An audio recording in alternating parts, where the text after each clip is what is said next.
Finally થઈ ગયું મારું. મેં પાછું થોડુંક રીસ્ટ્રક્ચર કર્યું છે. તો આ living area, entrance, shoe rack, balcony,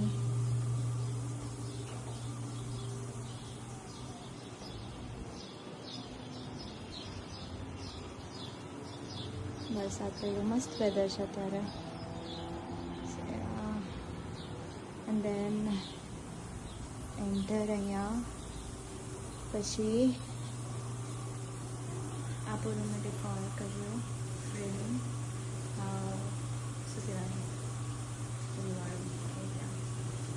અહીંયા મારું સ્પાઈડર છે જે પ્રોટેક્ટ કરે કોકરોચીસને આપણા ઘરથી, એનું ઘર છે. અને અહીંયા બધું ગેમનું છે ડેકોર. અહીંયા વ્હાઇટ બોર્ડ. પછી કિચન તો નોર્મલ છે. અહીંયા મેં ખાલી ડાઇનિંગ ટેબલને ફોલ્ડ કરીને અહીંયા ફ્રૂટ્સ રાખીએ છીએ. કિચન નોર્મલ છે જે છે, મતલબ આમાં કાંઈ ખાસ નથી.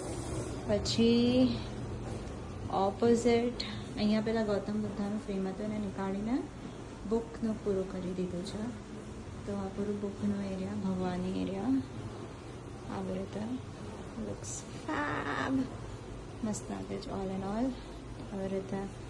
અને ભગવાન અને આ બુક, અને પછી આ રૂમ. અહીંયા અમારું ફોટો પણ પ્લાન્ટ મુરઝાઈ ગયું જ બિચારું. અને આ કપડાં ઘડી કરીને મૂકવાના છે. ઓલ એન્ડ ઓલ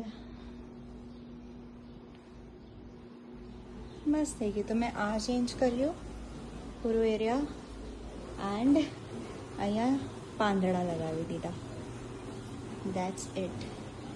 અને આ તો અહીંયા નેપકિન્સ છે, આ એન્ટ્રન્સ છે, અને આ ઘર. યે